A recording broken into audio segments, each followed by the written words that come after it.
from Washington, D.C. From Bloomberg's Washington, D.C. studios to our TV and radio audiences worldwide, welcome to a special Sunday edition of Balance of Power. Alongside Kaylee Lyons, I'm Joe Matthew. We begin with breaking news out of the Middle East. The president vowing to continue operations in Iran and says more U.S. casualties are likely. 3 American service members have been killed in action, 5 others seriously wounded. President Trump reportedly open to talks with Iran's interim leadership, but is also suggesting the fighting could continue for the next 4 weeks. Tehran, meantime, vowing retaliation for the death of its supreme leader. Tanker shipments in the Strait of Hormuz, the artery for a fifth of the world's oil supply, effectively coming to a halt. At least 3 ships have been attacked. Crude is set to spike when U.S. futures begin trading 1 hour from now, and the dollar already surging as investors look for safe haven. And on Capitol Hill, Congress preparing for a showdown, with votes expected this week on a war powers resolution. Balance of Power has all the angles covered tonight. President Trump releasing a video on his social media platform just before we came to air. Here's what he had to say about the current state of affairs. Combat operations continue at this time in full force, and they will continue until all of our objectives are achieved. For more, we begin tonight with Bloomberg's Tyler Kendall, who's reporting live from the White House this evening. Tyler, the president's on his way home. Do we expect to see or hear from him again? Well, Joe, we very likely could, but so far this is the first time that we did hear verbally from President Trump, as he says that the U.S.'s resolve remains stronger than ever. He also went on in those remarks to say that the U.S. grieves the 3 American service members who have been killed and that he is praying for the wounded, though he did caution that more casualties are very likely as we look ahead, and these strikes do continue. The U.S. says that it has hit hundreds of Iranian targets, including sinking 9 Iranian naval vessels earlier today. The president says that this operation will continue, quote, in full force. Still, in an interview earlier today with The Atlantic, President Trump did say that he was open to potential negotiations with Iran's transitory leadership team, though it is unclear how or when those potential talks would take place. We did hear from Oman's foreign ministry earlier today. They had been mediating the talks before the military operation began, and they said that Iran is open to, quote, serious efforts aimed at de-escalation. Now, a group of senior administration officials briefed us reporters last night by phone and said that a large part of why this operation started was due to disappointment over the talks that had concluded last week in Geneva. As you both know, there was a lot of disagreement around those talks, including, of course, on Iran's nuclear program, but also the fact that the U.S. wanted some of those other top agenda items to be included, such as Iran's ballistic missile program. Now, Joe and Kaylee, a senior Israeli military official, tells Bloomberg News that Israel believes that it has destroyed hundreds of missiles, as well as half of the launchers required for the weapons. As our own analysts at Bloomberg Economics say, one of the #1 crucial questions that we need answered is what Iran's missile capacity will look like going forward, and that could be a big determining factor in how long this operation goes on. Well, the operation can only go on so long constitutionally, right, Tyler, before Congress needs to effectively say, yes, it can? Right, Kaylee, and that is going to be a big brewing dispute that we are going to watch as lawmakers come back to Washington this week, and there is serious talk that we are going to see them bring to the floor and vote on a war powers resolution that would curb President Trump's authority when it does come to Iran. Now, there's a few different things to watch out for here, including if a resolution does pass, it would go to President Trump's desk and very likely be vetoed, and we are not expecting there to be a 2/3 majority to ultimately overturn such a veto. Still, it would likely be seen as a symbolic vote and a pressure campaign by lawmakers on this administration to provide more information with them. It is our understanding that there will be a series of briefings, particularly in front of some key committees later this week, such as Intel, Foreign Affairs, and Armed Services. The second aspect to watch out for this week, Joe and Kaylee, when it comes to Congress, is now a renewed efforts by Republicans when it comes to funding the Department of Homeland Security. Of course, we are amid a partial government shutdown, and there is talk now about potential domestic threats when it comes to retaliation, and I think we're going to hear a lot more about lawmakers this week as we look ahead.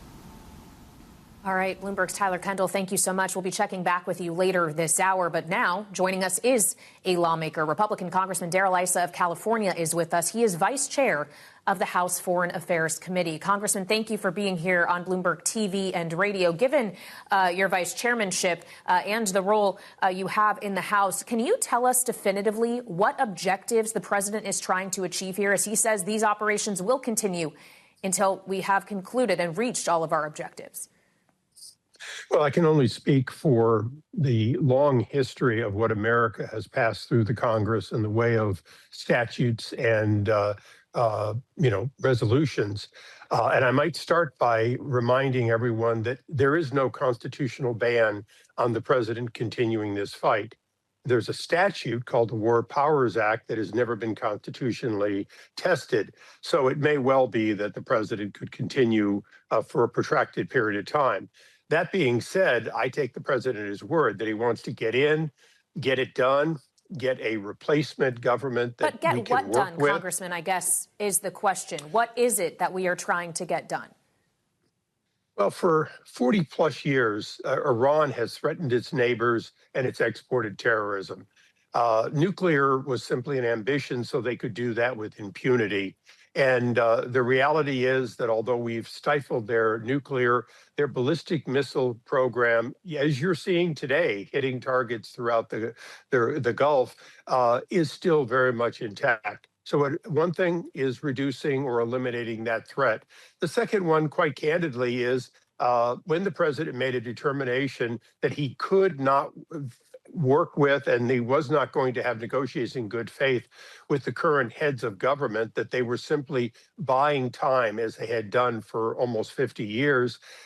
He made a decision to take them out and welcome the Iranian people to effectively pick a new leader.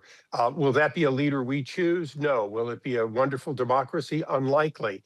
But will it be a government similar to Venezuela that recognizes that working with us is a solution and working against us can be fatal? I want to ask you more about this potential for a war powers vote, Congressman, and we appreciate you taking time out of your Sunday to talk to us about all of this. We understand that there was a meeting, a House Republican conference meeting about an hour ago at 4 p.m. If that's true, you can probably give us some insights into what the rest of the Republican House is thinking on this. I want you to listen to Ro Khanna, realizing this is a voice from the other side of the aisle about his attempt to bring this to a vote this coming week. Listen. Of course we're at war with Iran. We killed their leader. We have over 100 of our fighter jets bombing them. The point of this resolution is to say we do not want another war in the Middle East, or at least Congress should opine on that, should vote on that. And if you're not voting for this war powers resolution, you basically have Lindsey Graham's view, which is that the president gets to decide wars. I think we know the answer to this, Congressman, but are you a no vote on a war powers resolution? And how many Republicans in the conference think like you? Well, look, the president knows very well, as does the speaker, that we only have a one-seat majority. So you only need a handful of Republicans to say that they're not going to vote no, or they are going to vote yes on. It's not a war powers resolution, by the way. The Democrats are putting out a war powers stopping, a you may not go resolution. And it will possibly pass the House because I believe every Democrat will vote for it and a handful of Republicans. Whether it passes the Senate or not is a separate question. But it doesn't change the basic underlying statutes in place, including previous war powers acts that gave the president broad authority, particularly over terrorism. And nobody on either side of the aisle can look you in the eye and tell you that Iran has not exported terrorism and is not doing it as we speak with Hezbollah, Hamas, Islamic Jihad, and other groups that they financially and leadership back. No one can say that there isn't Iranian blood or American blood on Iranian hands for what they did in Iraq and Afghanistan to, in fact, export capability of killing Americans, which they did. So the idea that this is a new war, it's not. It's 50 years in the making. It is, in fact, the president saying he's going to decapitate both its leadership and its capability to wage war, and I believe to export terrorism in the way it has in the past. Now, that's not a goal that everyone agrees with in the Congress. Quite frankly, for 50 years, we've had people who keep saying, we just have to negotiate. These Ayatollahs are just misunderstood. It started when they took hostages in 1979 and claimed that it was their students and not their government. And it is that subterfuge has continued for my entire life, practically. Yeah. And President Trump has wisely said, negotiate like there's no war, but wage this kind of battle until there is meaningful negotiation. I don't believe he'll stop because they ask for a ceasefire. I believe he'll stop when they show a willingness to make real and permanent changes. Congressman, I've only got about a minute left, and I'd like to ask you about what's happening here or what might happen here in the homeland. There are great concerns about retribution, about domestic terrorism, either through some sort of cell network or through by way of a lone wolf acting. And we know, of course, that the Department of Homeland Security is shut right now. Does that have any bearing on our ability to keep the homeland secure, knowing that this partial shutdown is moving into a new week? Absolutely. When you look at all the various elements of keeping the homeland safe, including the FBI, including our international tentacles that look for it, the reality is one of the missing parts is that during the Biden administration, we had no control over millions of people coming in. If any nefarious actor, including Iran, has planted people, we are at risk. And there's no time like now to put money into making sure that we have Homeland Security fully funded, even if it's only for 30 or 60 days. And I would call on my Democrats to make that the first resolution, to fully fund Homeland Security, at least for a period of time sufficient to get through this high threat level. It's great to have you with us, Congressman. Thank you for the time. Republican Darrell Issa of California is Vice Chair, Foreign Affairs, with us live on Bloomberg TV and radio. And joining us now with their insights, two voices of experience, retired Army Colonel Wayne Sanders, the Senior Defense Research Analyst with Bloomberg Intelligence, alongside Becca Wasser, who leads the defense team at Bloomberg Economics. It's great to see both of you here. And Becca, I'm going to start with you as someone who's been really drilling down on the hardware that's been expended, and specifically missiles. There's been reporting today that we will only be able to last as long as these missiles, in terms of defensive missiles and offensive missiles that are in theater right now. How does that color your view of what's going to happen in terms of a timeline in this operation?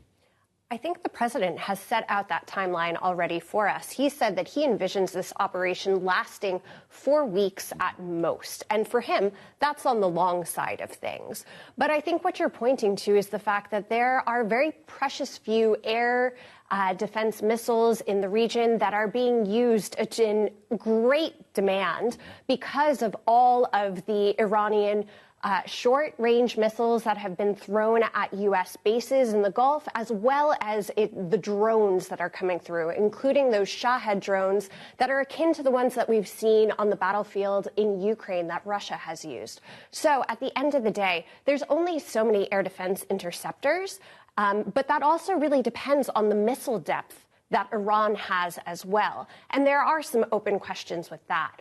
But also for offensive weapons, the U.S. has plenty in its arsenal. It's just whether they are all allocated to U.S. Central Command, which is in charge of this operation in the Middle East, or whether they might need to be pulled from elsewhere, like the Indo-Pacific.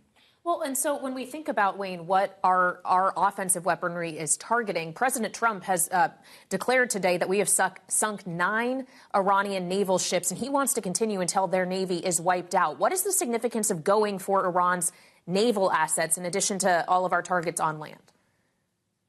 Yeah, I think one of the biggest things, if you look at the Iranian Revolutionary Guard Corps, the IRGC Navy, a lot of the things that they're focused on right now is they want to be able to cause chaos in the Straits of Hormuz, which is an area, obviously 20% of oil going through that region. They want to make sure that they can do something specific in there. So the fact that President Trump and U.S. Central Command was able to start going after those naval vessels actually starts to interdict their ability for mining operations or any type of strategic targets against some of the shipping vessels, commercial shipping vessels, or any of the Navy vessels that we have in the area as well. How long, Colonel, until the Iranians, if not already, are defenseless from the air? Yeah, they're becoming very close, right? I think the report was around 100 or so of. So Becca mentioned the missiles, but more important than that is even just the launchers. What can actually get the launchers into the air or get the missiles into the air? And so, if you only have 100 of those, and that's an area that is going to be continually hit, those are going to be one of the high-value targets in the air. I see that's going to be the main part of the air campaign is going to continue to strike the remainder of those launchers until they're out. They're going to look for the missile stockpiles where they're at. They're also going to look for the drone launchers for the Shahed drones that Becca brought up as well. I think at that point in time, there already is pretty much air superiority. There's been a lot of F-22, F-15, F-16s,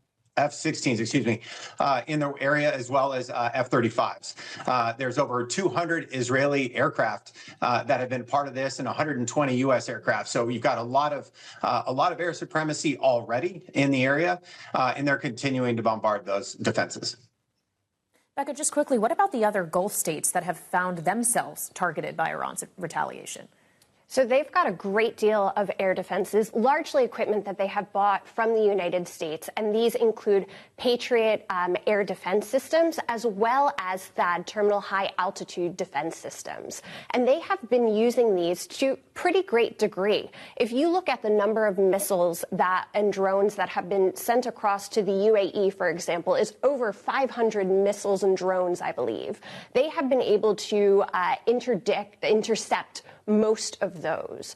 So the fact that they have purchased weaponry from the U.S. and had U.S. training seems to be paying off here right now. But we have seen that some of their security blankets essentially have been pierced. You have seen missiles landing in places like Dubai, which was otherwise unheard of. So there is a large security element, and I think we're going to continue to see attacks like this in the coming days. Yeah, the images are just incredible coming out of the region. Thank you so much, Wayne Sanders, Senior Defense Research Analyst with Bloomberg Intelligence, and Becca Wasser, Defense Lead for Bloomberg Economics. We appreciate it.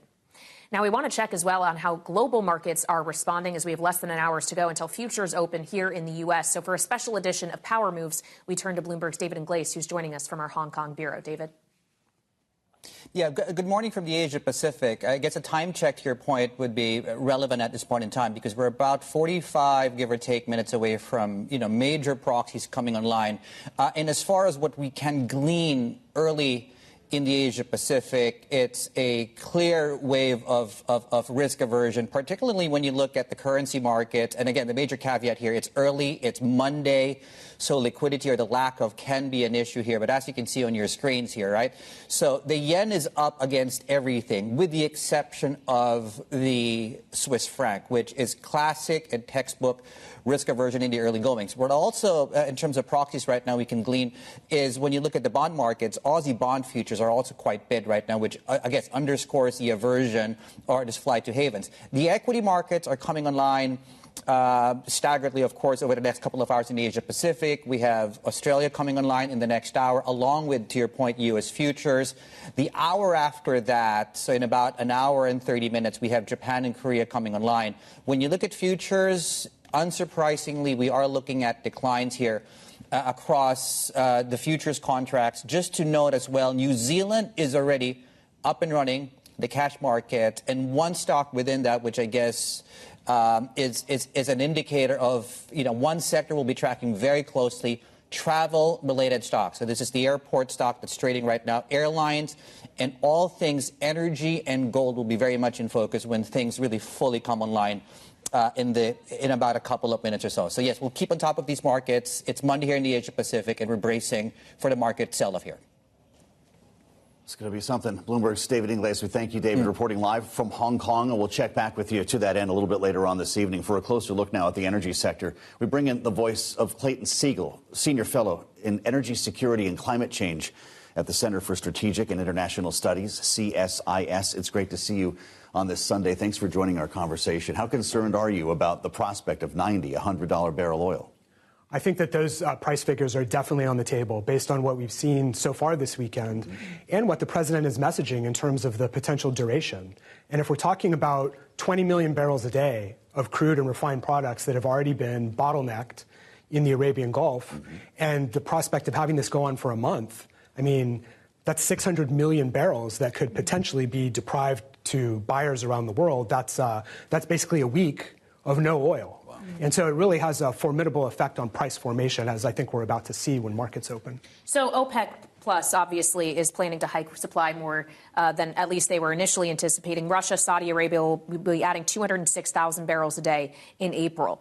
What difference does that make if you're Saudi Arabia and you can't get it out if the Strait of Hormuz is closed? I just wonder if OPEC is trying to signal more than anything, and if we should take that signal as something to actually feel security with. You know, the signaling is one of the only things they have left in this situation, because spare capacity, the ability to bring on new production and maintain it for a period of months, it's pretty low right now. Whether they do 200 or 400 more starting in the second quarter, you're still looking at low levels of spare capacity, and that's one of the main things the market is pricing to see how much cushion is left against supply disruptions. The other big cushion that the oil market has, of course, is inventories, those that are held by industry and those that are held by governments, like the United States, Strategic Petroleum Reserve. China has one, too. Walk us from crude oil to gasoline here. We're averaging, what, around 290-something, low 90s nationally here, and I realize that you've obviously got some that are far below it. The president likes to talk about seeing $1.80-something while he was I think in Iowa, or forget where the visit was recently. If we see $90 to $100 a barrel, what does that do for a tank of gas? You're moving toward $4 a gallon for the nationwide average of gasoline, looking at past as prologue. Is that part of your forecast? Is that your baseline here? We don't forecast per se, but we're looking at the scenarios for disruptions and how that could translate to supply and demand changes around the world.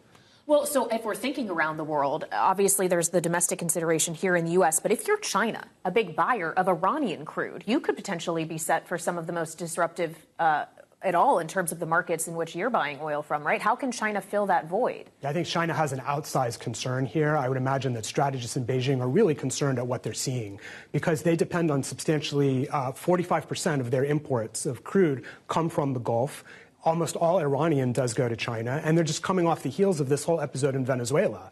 And they were taking all of that crude before it was diverted by the United States. So they're seeing Washington use energy as leverage in various theaters around the world that are potentially compromising China's energy security supply chains. It's got to be a concern, and they're going to have to pay more for their oil going forward. We're talking a lot about the Strait of Hormuz for good reason. What other ways could Iran interrupt supplies? You know, the key things to watch for are whether the shipping itself comes under direct attack. We saw a few small tankers maybe come under fire today, but for the most part, the tankers are pulled over for contractual, meaning insurance, and technical, meaning their nav reasons, are being jammed. If they really start to come under fire, then operators are going to flee the scene, and that's going to build up a disruption in the area. The real nightmare scenario, though, is not on shipping. It's on the offshore infrastructure, those assets that load the super tankers. If those were to be degraded or even damaged, those are really hard to repair. You're looking at long repair timelines, and we could have a much more serious oil supply disruption in that case. Well, I'm sure the Saudis are hoping that we don't see something akin to what they experienced several years ago. When we consider, though, Iran's risk-reward analysis, I guess, in taking these actions, knowing that Iran, to the point of China being a big buyer of its oil, it needs to survive economically, right? The interim leadership is going to be looking or operating, I would imagine, with some kind of survival instinct. Does that kind of act as a check on what their impulses may be in the energy markets in particular? It does, and I think it has in past flare-ups as well. The rule of thumb, the rules of engagement have been for Iran, if we're not able to export our oil, other guys in the neighborhood are going to have a hard time doing it too. The inverse also applies, which says if we are still able to export our oil, they're probably going to hold fire on the other guys. Now, we have a very dramatic shakeup over the weekend where their top leaders have been assassinated, and the president is calling for more and a protracted campaign, so that might reshuffle these rules of engagement. But we can only hope that oil and gas remain out of the crosshairs of the military planners, really on both sides. All right, Clayton, great to have you here. We so appreciate it. Clayton Siegel, a senior fellow at the Center for Strategic and International Studies. Thank you so much. And we want to take a closer look now at the military operations in Iran and the wider region and bring in Rebecca Grant, Vice President of Defense Programs at the Lexington Institute. Rebecca, welcome back to Bloomberg TV and Radio. We have heard from President Trump this afternoon that the combat operations will continue until the U.S.'s objectives are met. The president has suggested in other interviews, including to the Daily Mail, that he thinks this could be something ongoing for the next 4 weeks. What timeline do you think is realistic here? Is there a way that we can get out of this cleanly in days or weeks? Well, let me tell you, there is no rush. They have pulled out all the targeting folders. And while the death of Ayatollah Khamenei is historic, the real objective and the metric of success for the U.S. here is to complete the destruction of Iran's military capacity. Now, every time we see the Iranians out shooting missiles, operating drones, that actually expands the target list. So while there were probably 3 days fully briefed and planned for the initial strikes, what's going on now is Admiral Cooper at Central Command and Chairman of the Joint Chiefs of Staff, General Dan Kane, and others are looking at the BDA, the bomb damage assessment. They're evaluating restrikes, and they are going to take the time they need. At the same time, our U.S. forces are on the offense. They're also obviously playing defense against a much more 24/7 expanded missile war than we've seen before. Really interesting.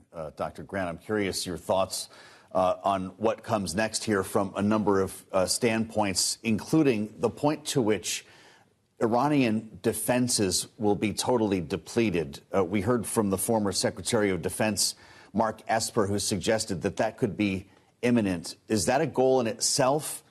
And does that suggest that there maybe was no need for a second aircraft carrier? Oh, no, they definitely needed the second aircraft carrier there so they can have the power along that arc. And remember, those carrier air wings have to do kind of a 24/7 drone cap.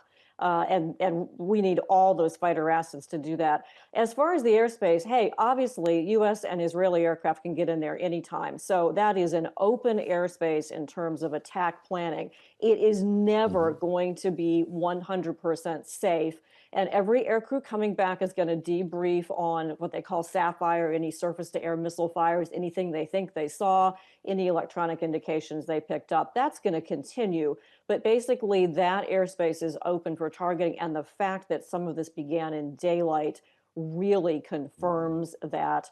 So this means, you know, the B-2 bombers are back in action. They've hit some hardened ballistic missile facilities. I wouldn't be surprised to learn of additional B-2 strikes. They're going to take their time and unwind every piece of military hardware in Iran. And frankly, that's what they need to do. That's what this campaign is about.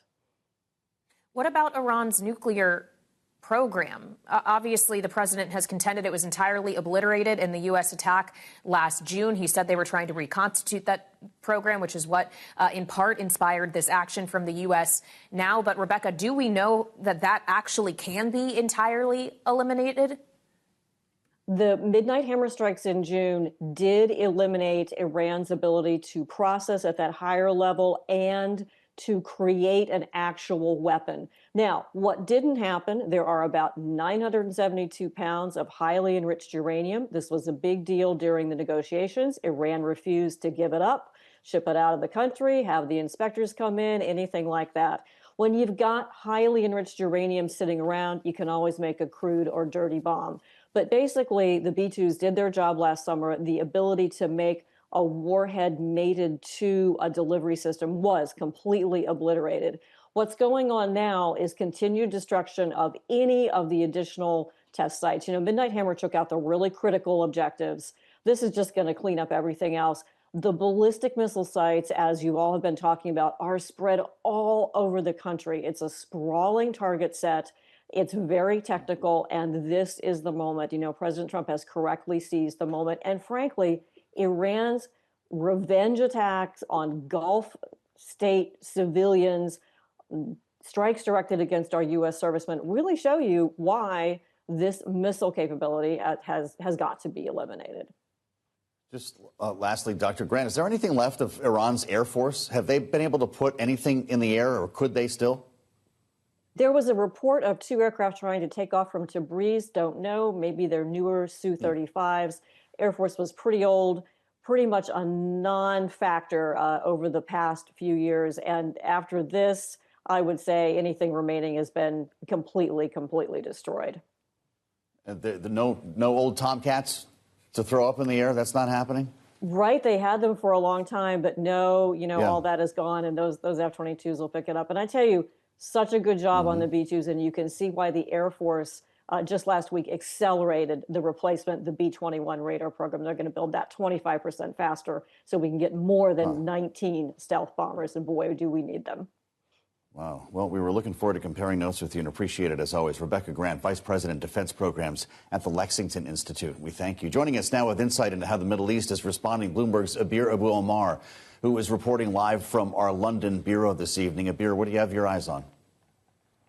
So we're looking at the escalation in the region and pretty much what the Gulf states' reaction has been to this retaliation that's perhaps relentless against the UAE, Saudi Arabia, Kuwait, and even Oman, which was just a few days ago mediating the negotiations between the U.S. and Iran. As a matter of fact, Iran earlier today hit the Tukum port in Oman, and then the foreign minister of Iran came out and said that he had immediately touched bases with his counterpart in Oman to tell him that he assured him that that attack was not something that they were on board with, and that the armed forces in Iran have acted somewhat in isolation. But the escalations in the region, particularly the Gulf, have been happening by the second. We've been keeping an eye on them. Our colleagues back in Dubai have been describing what is quite unprecedented for a country like the United Arab Emirates. Now, the UAE government has deployed some of its ministers early today to create a sense of calm among the residents. I bring an interview with Reem al-Hashimi, who is the Minister of State for International Cooperation, and she said earlier today that the UAE and neighboring countries are still going to go for diplomacy as the #1 priority in trying to de-escalate the regional tensions. But when she was asked about whether the UAE would allow U.S. military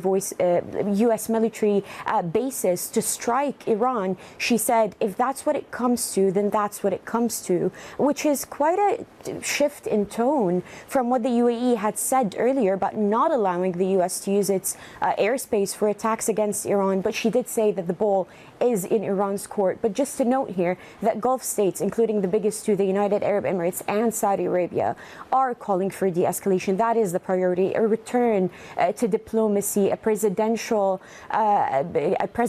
advisor to MBZ, the UAE's president, said Iran needs to come back to its senses. So we're watching very closely for the escalations across the Arab Gulf. All right, Bloomberg's Abir Abu Omar reporting live from our London bureau. Thank you so much.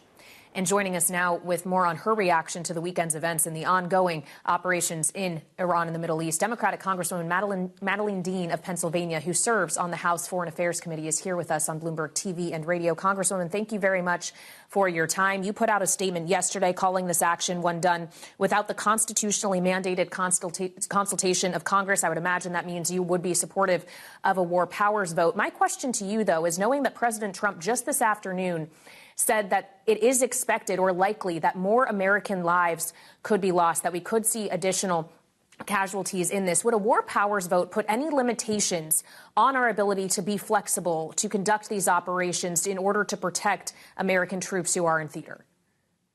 Thank you both for having me on in this very serious weekend set of events. And it's funny, you and I are on the exact same spot. Just coming across my feed, it says, this is a CBS post, Trump predicts more U.S. casualties as Iran operations will, quote, continue until all of our objectives are achieved. There's a big problem with that statement. We have not been told the president's objectives. The American people were not briefed on the president's objectives. Congress was not briefed, even though he was 4 days before in front of the American people in a joint session of Congress at the State of the Union address, where he had, I believe, the obligation, the duty to make the case to us, Congress. We are the one who can declare war under Article 1, Section 8, and he and his advisors know that, and also make the case to the American people. After all, the president has demanded and has made American lives at risk. We've already seen some American casualties with 40, 50,000 military men and women in this theater. The president had an obligation not to go to a war of choice, but to come to Congress under under the Constitution, but much more importantly, to go to the American people to make the case before we spend resources and spend our blood and treasure. Congresswoman, before you joined us, we spent some time with Darrell Issa, your Republican colleague from California, who is not on board, as you might suspect, with a war powers resolution, and in fact said this doesn't even apply. He said this is not a new war. It's been going on for 50 years, and that a War Powers Act has never been tested constitutionally. I'm wondering how many folks he speaks for in the Republican conference and what that means for the debate that you're about to begin. With due respect, I think that is nonsense. We have not been at war for 47 years since this murderous regime has been in place. He knows that. He knows better. Why you would cover up for a president and abdicate your constitutional role. Congress, after all, we're elected every 2 years because we are closest to the people. It is required, and the founders said that, it is required that the president come to us and to the American people to declare war. So I think I will be in favor of a war powers resolution to curb this president's open-ended, open-missioned attack on Iran. And please understand, nobody is shedding a tear for Ayatollah Khomeini. Nobody is shedding a tear to an end to some part of the madness and the state-sponsored terror in the region. We're just now trying to keep together the fragile peace plan after all the sponsorship of Hamas in Gaza, in the West Bank. And so I'm not confused about that. But this is an act of war. You go in, you use our military with a joint operation with Israel. You don't define the mission. Is it about ballistic missiles? Is it about the nuclear program? Is it about regime change? This was a war of choice. And it is so incendiary, so dangerous. I worry about our military members. I worry about civilians. We've already seen loss of life in Israel. I was just in Israel 2 weeks ago, in Jerusalem and in places right there. This is an extremely dangerous move by the president and his acolytes. And Congress needed to be briefed. I think maybe you've seen we're going to get a joint classified briefing Tuesday. A little late, but we'll take it. But the founders knew what they were doing when they said the power to declare war should not be in one man.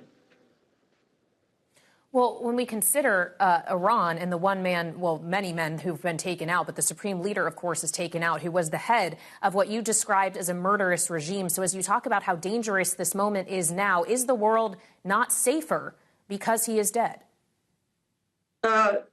Again, I don't mourn the taking out of the Ayatollah at all. Sure. I don't know in balance that we are safer because look at our troops in the theater. I think you have maps on your own website showing where our military personnel and equipment is. They are all at risk. Are we safer? I don't know that we are. Something I really care about is our military personnel. I think about how many from Pennsylvania, for example, from my home state, are at risk of this. Again, the president went to war, a preemptive war, a war of choice. That's not how this works in a constitutional republic, in a democracy that is about our Constitution. You saw in a single week, this president, by the Supreme Court of by the Supreme Court of the United States, was found to be in violation of Article 1, Section 8 in terms of tariffs. Congress, only Congress, has the ability to lay tariffs, taxes on the American people. And then that very same week, Article 1, Section 8, another clause, only Congress has the power to declare war. Again, because we are closest to the people and no power to declare war should be in a single hand. Again, what I worry about is an escalation of this fighting and an incendiary message around the region and to our allies and friends in the region, not to mention the economic impact, which you are covering so very, very well with the interruption of oil. This president was elected to reduce prices for everybody, to get things under control and to bring peace. What are we watching now? How concerned are you about it spreading here, Congresswoman? Our own Homeland Security is a question at the moment with our Department of Homeland Security closed. realizing that this is not about ICE agents now. How worried are you about cells, terror cells in this country, about lone wolf activity in the days ahead? That's the question, Joe. It is literally not making us safer. I'm not talking about the closure of DHS. They certainly have more funds than I would have ever wanted them to have as a result of the big ugly bill, big ugly law, I should say. But it is about keeping us safe here. This will only set off more and more strikes against us, and some of them could come to the homeland. This will set off more terror. What I really regret, Joe, is this might have been something that had to happen at some point. But I wish we had been briefed on it. And more than that, I wish we had had a Secretary of State who pursued the diplomatic path. After all, the president took us out of the JCPOA and abandoned a structure to be there and watching Iran's nuclear program, and then abandoned the diplomatic talks that were taking place. This should not be Mr. Witkoff. This should not be these deputy assistants, non-confirmed folks doing this negotiation when they have so many conflicts of interest, business interests within the Middle East. This should have been the Secretary of State continuing deep, intensive diplomatic talks for peace. It's great to have your input on this day of days, Congresswoman. Thank you for being with us. Democrat Madeleine Dean of Pennsylvania on Bloomberg TV and radio. As we get another look at how global markets are moving this hour, or set to move, as we head back to Bloomberg's David Ingles in Hong Kong for power moves. What are you looking at, David?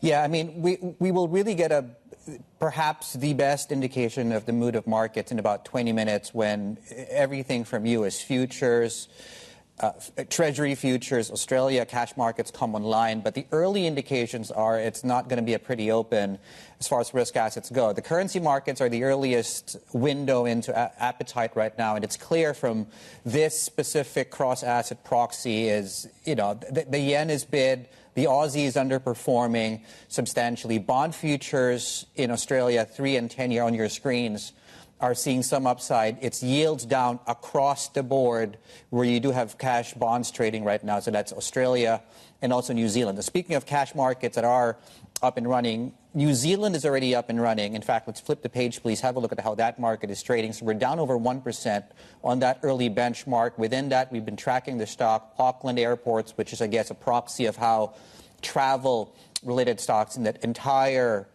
story of travel disruptions across the world. Not to mention, and I'll mention this in a moment, the oil story is actually going to play out as well, right? So Nikkei futures on your screens, that's going to open lower. Sydney, we talked about that. And just a note on oil and gold, which come online in about 17 minutes. Both will see substantial upside. Some of the indicators on the weekend as it pertains to tokenized gold, for example, that was actually trading north of 5,400. Spot gold closed below 53. So it's plausible we could open near or even at all-time highs on spot gold. On oil, just one last note on this. The current estimates for the geopolitical risk premium built into the oil price from Bloomberg Economics is $5 to $6. That likely shows up substantially higher in a couple of minutes. And the short-term levels that Bloomberg Economics are looking at, and as far as oil is concerned, is a possible 8 handle. $80 is what we're tracking. We'll find out in about 16 minutes from now. Back to you guys. Indeed, we will. Bloomberg's David Ingles reporting from Hong Kong. Thank you so much. And we want to go back to the White House North Lawn now, where we find Bloomberg's Tyler Kendall reporting for us live. So, Tyler, we know the president is en route back to Washington from Florida. When is our next opportunity for us, for the American people, to hear from him directly?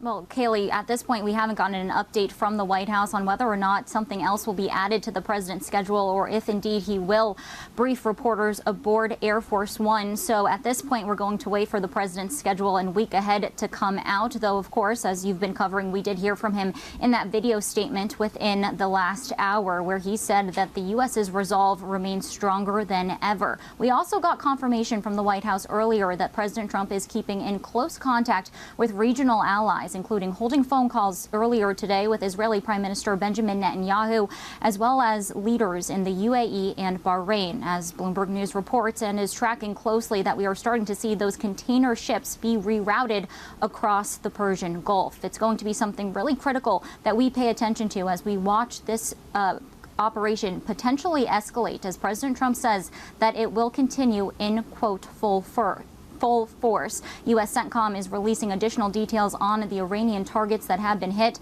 and the Israeli military confirms to Bloomberg News that it believes that it has destroyed nearly half of the ballistic missile launchers that are required for Iran's domestic ballistic missile capacity, which is something that our own analysts at Bloomberg Economics have been watching really closely when it comes to indications on exactly how long this operation could last. Still, Joe and Kaylee, we did hear from President Trump earlier today in a brief phone interview with The Atlantic, where he said that he would be open to potential negotiations with Iran's interim leadership council, though at this point it is unclear how or when those discussions would take place. Bloomberg's Tyler Kendall reporting from the White House this evening. We thank you, Tyler. As we anticipate the president's return, we assemble our political panel. Bloomberg Politics contributors Adam Hodge, Democratic strategist and managing director at Bully Pulpit International, Republican strategist Rick Davis, partner at Stone Court Capital, and our Democratic analyst Jeannie Shanzano, democracy visiting fellow at Harvard Kennedy School's Ash Center. It's great to have all of you with us. Rick Davis, this is something that we talked about quite a bit in the run-up to this happening. I'm wondering what you make of the timing and the questions that the president's facing now to make the case. Yeah, I think it's really an extraordinary set of circumstances. The incredible intelligence coup where we were able to strike in a daylight hour, which is unheard of, and take out the leadership of Iran. It's just really phenomenal, right? And I think all Americans and Israelis should be proud of their intelligence services for delivering this kind of a coup. The reality is, this is going to continue. We've heard a lot of people today talking about what an ongoing bombing campaign, which is pretty much what we're seeing, looks like. I'll be particularly interested to see what kind of activity happens on the ground with opposition groups. We've seen massive protests as a lead up to this, and will there be an organized opposition? Will the protests continue even during the bombing campaign? And I think, lots of big moving parts that we still don't know what the answers are yet. Well, as you speak to the opposition in Iran, Rick, in the video message, the second one that the president posted to True Social this afternoon, he did seem to be speaking directly to the Iranian people. This was his message. I call upon all Iranian patriots who yearn for freedom to seize this moment, to be brave, be bold, be heroic, and take back your country. America is with you. I made a promise to you, and I fulfilled that promise. The rest will be up to you, but we'll be there to help. What kind of help might we need to provide, Adam? Are the Iranian people actually capable of seizing power in a vacuum like this? I think the first question we got to ask is who in Iran are we actually turning it over to? I mean, I think there's been no clear alternative. There's no clear that we are giving them the arms that they need to then rise up. Remember, the Iranian Revolutionary Guard and the leaders, may not be the top leaders, they still got all the guns. And the last I checked, they're not putting them on Facebook Marketplace to give them to anybody else, right? They have the weapons. And there's no clear way that you're going to then create the conditions for those other forces to rise up and topple that regime. So that's number one. I think the second thing is it also makes us a bit less safe here at home. I think people need to be really clear about the threat here. That are you safer today getting on a bus, getting on the subway, going to a concert, now that we've launched these strikes in Iran? I don't think a lot of people can confidently say that they are, and that was not the case on Friday. And so I think the president, over the next few days, has a real objective to make the case to the American people about why this is going to actually keep them safe, because I don't think he's done it in the last 72 hours, 48 hours. We talked quite a bit this hour with two lawmakers, a Republican and a Democrat, about a war powers resolution vote that's expected this week. Jeannie, we already know that a couple of Democrats, including Josh Gottheimer of New Jersey, are not on board with this. Does that suggest that it has already failed? No, it doesn't. Most Democrats are on board with it. You're going to get some Republicans to come over. But even if it passes the House and passes the Senate, the president will veto it, and it won't be able to overcome that veto. So, I don't hold out much hope for that. But if we could just step back and say, you listen to the president's message over the weekend, you listen to the 6-minute video you just played, doesn't it sound very similar to we will be greeted like liberators to tell the Iranian people, take back your country? There is no structure in place in Iran at this point. It shows a lack of understanding of how that regime works. What you've done is decapitated the leader. It is a system which is built to withstand this kind of decapitation. They've been making plans for this since well before last June, the last time they attempted to assassinate the Ayatollah. It is a defused regime, and they have gone underground. There is a deep state there. And so it is going to be very hard now for the U.S. and Israel to what? Strike a system. And what is Iran's strategy? As long as they can hold out, they feel like they are winning. So the president has an objective of a regime change, but no plan in place and no understanding of this regime to accomplish that. And there's not much Congress can do. This is all up to the midterms, because unless Democrats take the House and potentially the Senate, there's nothing that's going to happen that will rein in this president, who, by the way, in just the last month and a half, has taken out the leaders of 2 foreign countries. And guess who's next? Cuba. This is a president who's making his name on that. And it is not only unconstitutional, it should be alarming to anybody who believes in democracy that one person, to Representative Dean's point, has the ability to make these kinds of decisions and take us all into a war he and we are unprepared for. And does it not also run counter to what President Trump said he would do in office? He promised peace, no more wars. Now he's talking today about the likelihood of more American casualties, Rick. Yeah, there's no question that you're running afoul of the rhetoric politically that, he's used really since his, preeminence into the political stage in, 2015. America First does not include raids on foreign countries like this. But at the end of the day, the realities of the presidency dictate the politics. It's not the other way around. So, yes, he's going to probably stir the pot inside of MAGA, as if it hasn't already had a lot of pot stirring in the 1 year he's been president so far. There have been a lot of issues, a lot of MAGA podcasters and others talking about this today in opposition to this. But I think that you've got to look at it from a broader point of view. He's never going to be on another ballot, right?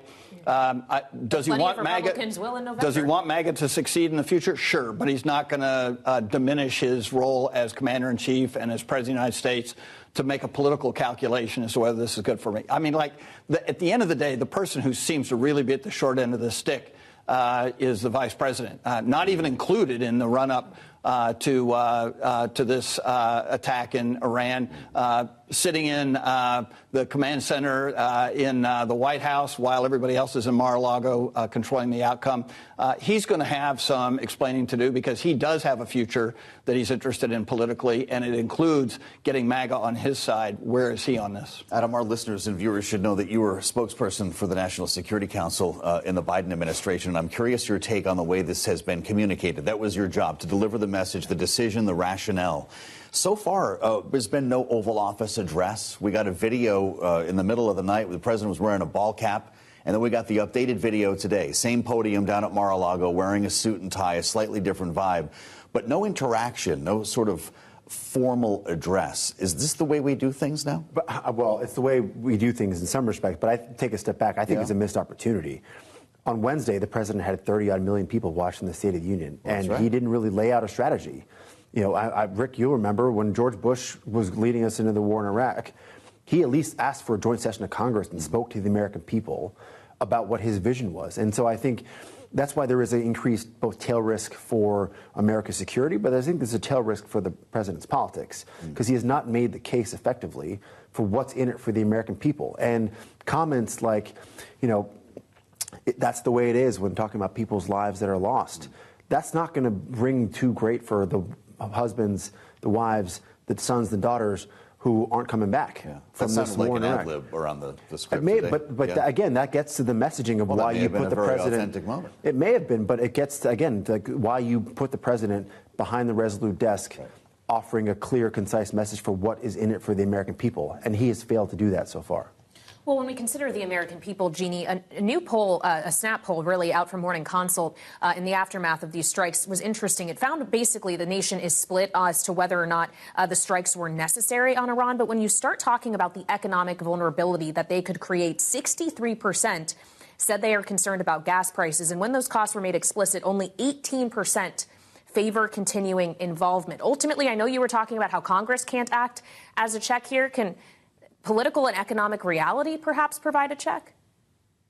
Yeah, Kayleigh, and I think that is the only check we have left on this president, and his intention to expand executive power is going to come down to public opinion and, to your point, to the markets. So those are the things we've seen him, at least to a certain extent, listen to. And the poll by Morning Consult, while it is a snap poll, those are devastating numbers for the president. And of course, as Rick mentioned, he's not on the ballot. So it's really devastating for Republicans on the ballot. And by the way, voting starts on Tuesday in North Carolina and Texas.